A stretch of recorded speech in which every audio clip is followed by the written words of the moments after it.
I'm David Lombardo, and this is WCNY's The Capitol Press Room. This spring, the Hochul administration finalized its plans for achieving a 30% conservation goal of its land and waters by 2030. And to talk about the plan as well as more about the state's park system, we're joined in the Capitol Press Room studio by the recently confirmed Commissioner for the State Office of Parks, Recreation, and Historic Preservation, Commissioner Kathy Moser. Kathy, thanks so much for making the time, and congrats on your confirmation. Thanks, Dave. Glad to be here. So what is the significance of finalizing this plan, and are there any elements or themes that you think emerge from it that are particularly important in achieving this rapidly approaching conservation goal? It is rapidly approaching, but under Governor Hochul's leadership, we've already protected 36,000 acres of land here in New York, and we're at 23%. The takeaway for me on the 30 by 30 is that state can do a lot, but we need our friends and our partners. And if you look at that 23% protected goal, only 2% of that, I think it might even be less than 2%, is owned by the private sector. And so DEC had a grant program using the environmental bond funds for counties, municipalities, and land trust to apply for money to buy and own the land so that we have more ownership at both municipal, county, and not-for-profit level. And I think when we engage the private sector, counties, and municipalities, that 23% will go higher. And I imagine, though, a case could be made that getting to 23% is the easy part of this, and it's that last 7 percentage points that you're trying to move up that is the real challenge. Or maybe you'll say there are some sorts of low-hanging fruit moving forward. I mean, what does that path forward look like? Well, I think, for us at state parks and historic sites, we really like to add acreage to our existing parks. We have 250 parks and historic sites. It's the largest developed park system in the nation. And so we're always looking to add land to that park system. So for us, it's, are there willing sellers adjacent to the boundaries of a state park or historic site that want to sell their land to state parks? DEC owns, I think, close to 5 million acres now. A lot of that in, obviously, the Adirondacks and the Catskills. But people forget it's not just fee acquisitions. You can do conservation easements and protect land. So DEC owns close to 1 million acres of conservation easements as well. So that allows, for example, a timber company to continue sustainably managing timber while they still have a conservation easement on the property. So as you've pointed out, you're not doing this alone. You have partners in the Department of Environmental Conservation, and I imagine you're probably in the ears of some of the other commissioners and agency heads about this work. But are there plots of land that you have your eyes on, so to speak? Are there areas where you're like, this is maybe something that we could definitely use, or it's got the right price? I mean, are there areas, anything you want to identify? Well, we only work with willing sellers, and I don't want the price of the property to, go up after they hear. But we do, especially, a classic case was at Fonsstock State Park. There was a V-shaped property that was owned by a private owner, and I think state parks negotiated that property for maybe 4 years. The owners were overseas and there were siblings, and some of these deals take a really long time, but we do have our eyes on property, and sometimes our own staff. We have a real property bureau at Office of Parks, Recreation, and Historic Preservation. We depend on the land trust community.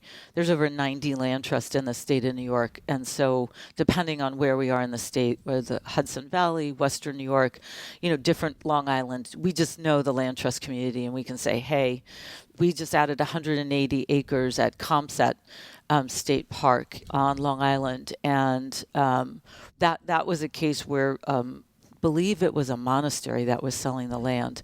And so we negotiated directly with the Catholic Church to add that 180 acres to an existing park on Long Island. You mentioned the idea of cost, and I'm curious, is there a rubric or scale that you work with when determining how much you're willing to pay, and is there lines that you're not willing to cross, or is this one of those goals where we need to achieve it, it's in statute, so money is no object? We use appraisals. Okay. So usually, for example, if a land trust gets in there, a land trust will do an appraisal. Parks will do another appraisal, and we will make a offer at fair market value. We sometimes people will leave us land in their wills.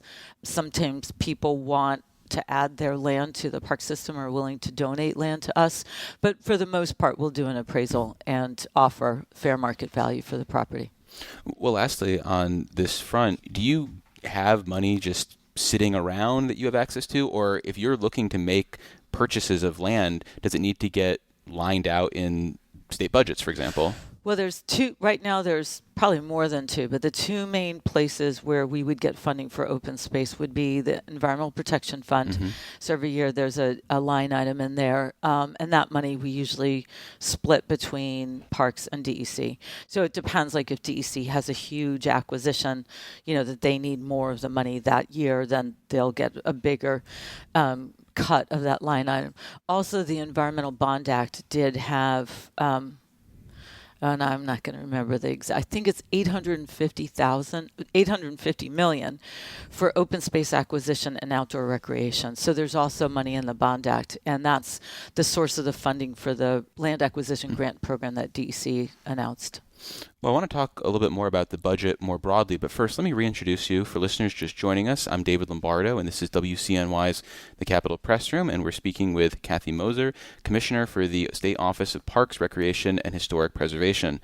So we've heard a lot in recent years about the commitments that the state budgets adopted under Governor Kathy Hochul have made for the park system, especially in comparison to 10, 20 years ago. So what was in this year's recently adopted state budget that you are excited about? I'm a brand new commissioner, started 7 months ago in October, and the night before the budget, you get on a phone call to hear what the governor is going to propose. And we at New York State Parks, we depend on the $200 million in capital every year to maintain our system. We own over 6,000 buildings, over the 250 parks and historic sites. And so this year I was hoping to have the $200 million, but then the governor put in her budget additional money for special projects. So Parks is going to build the first state park in Rochester called High Falls State Park, literally at the falls in downtown Rochester. It's going to be an incredible park. So the governor, identified $75 million for the beginning of that park. Riverbank State Park in Harlem, 4 million visitors a year. She put $20 million as a special project in the budget for Riverbank. Another $20 million for Lake Welch, which gets 15,000 people on a nice sunny weekend, 15,000 people a day to that swimming facility. So $20 million for wastewater treatment upgrades, for new bathhouses. And then out at Montauk Downs, we needed a new visitor structure where people come for swimming and golf and everything else. So all of that was lined out in the budget. So we got $340 million of capital this year. And in this year, we will have 160 construction projects going on simultaneously at state parks across the state. Well, I want to talk about what seems to be an important issue for you, which is this idea that every New Yorker feels like parks are for them and they belong there. It's something that came up during your prepared remarks when you were being vetted by the state Senate. Can you expand on what that looks like and who in particular you feel like might need to be more welcomed into state parks? Yeah, so when I was working for the Open Space Institute, we were planning on doing a study about the future of state parks. COVID hit, Black Lives Matter movement really picked up steam. George Floyd was murdered. And just around the same time, the National Park Service did a study that said 75% of the visitors to national parks were white. And that doesn't reflect our society. And so what we did when I was at the Open Space Institute, we pivoted and we did a report called Open Spaces for All. I've been in the conservation field for 40 years and bought hundreds of thousands of acres of land. I never really thought about who was using it. And so we turned around and interviewed over 200 groups and said, why aren't you coming to our state parks and historic sites? What would make you more comfortable? And so, hiring more people of color, more members of the LGBTQ community, offering more programming, Like, you don't have to have hiking boots to go walk on a trail, or our learn to swim programs. A lot of people in urban and underserved communities don't know how to swim. So if you don't know how to swim, do you take your family to, Bear Mountain or Lake Welch or other places? That was my real motivation to want to be commissioner of parks, because my entire life has been spent outdoors, and I want people to feel that comfort, that mental health benefit. Go outside. The governor always says, get offline, go outside, unplug and play. And as commissioner, you can really move that agenda at state parks and historic sites. How does the geography, though, of the parks in the state impact what people can access? Because you mentioned, for example, building the first park in Rochester, and I remember in the Senate committee hearing on your nomination, Senator Jamal Bailey, who represents the Bronx, talked about a lack of state parks in the Bronx. I mean, do we need to focus more on also building new parks in urban areas that are disproportionately where people of color live? Well, I would look at and it doesn't have to be a state park. For example, in New York City, we own state parks, and right next door is a city park. So are we collectively, as government, municipal government, state government, offering open space and green spaces for people? We would be open if there's, opportunities. What we're also doing, you'll see this in Ulster County here in the Capital District, a lot of groups are doing nature buses. Sure. So you can get picked up at Crossgates Mall and take a bus up to Thatcher. So you can get out of Albany. Ulster County's doing it. And we'd like to see more people getting comfortable. Like if you get to Bear Mountain and Harriman from New York City, and are you then willing to go up to the Catskills because you're more comfortable being in nature? There's programming that speaks to you. Your kids have taken a Learn to Swim program.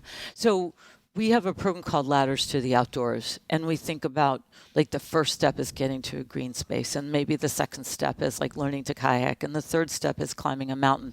We want people to come out of urban areas and become more and more comfortable going into nature.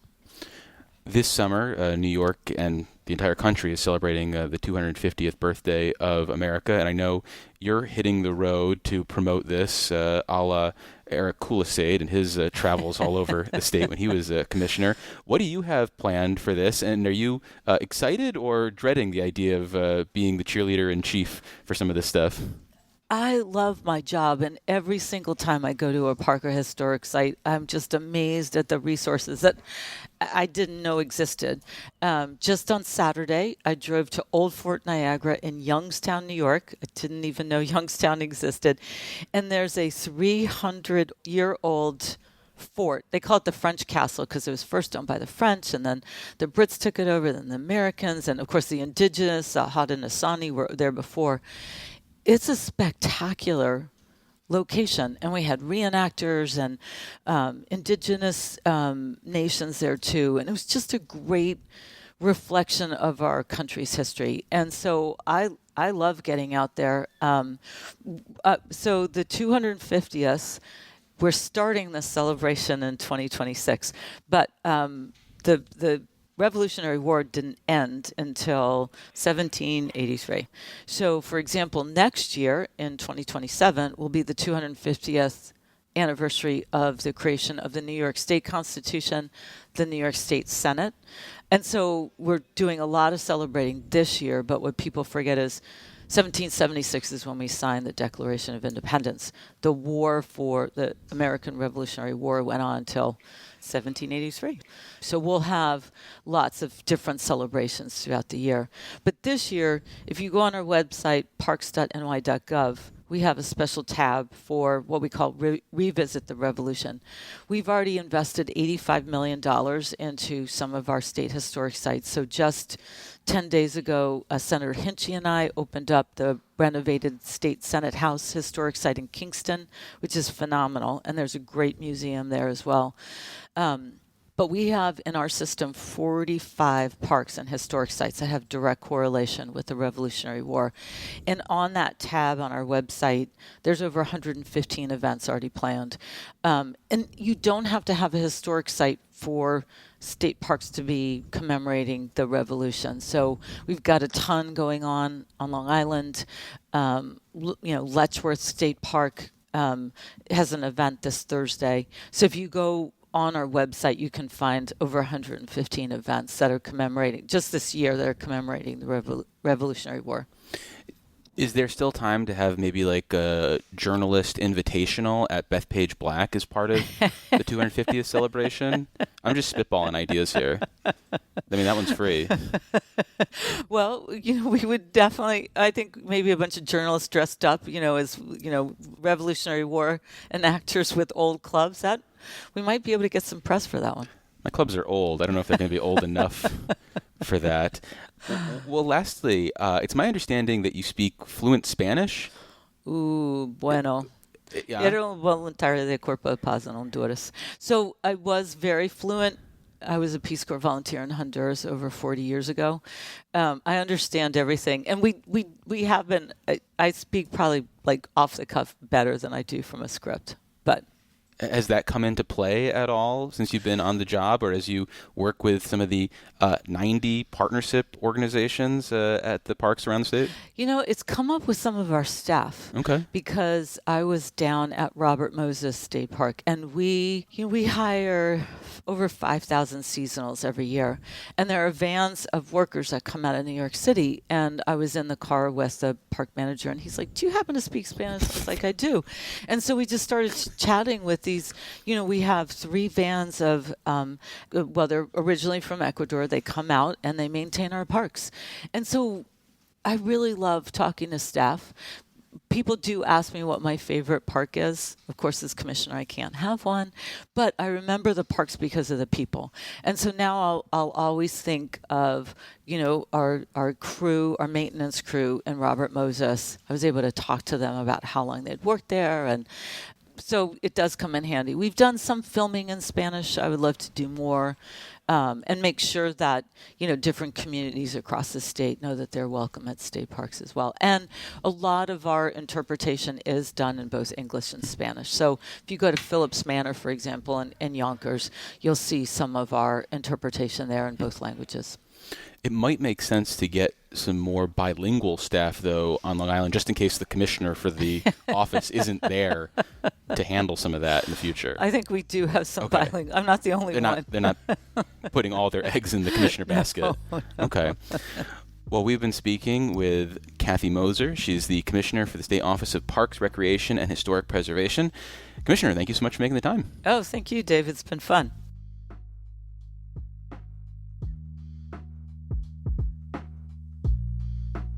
Thanks for listening to today's edition of the Capitol Press Room. For an insider take on what's happening in state government, check out our Dispatches from Planet Albany show, available wherever you get podcasts or at capitolpressroom.org. Join us again for Capitol Press Room, a production of WCNY Connected, Syracuse.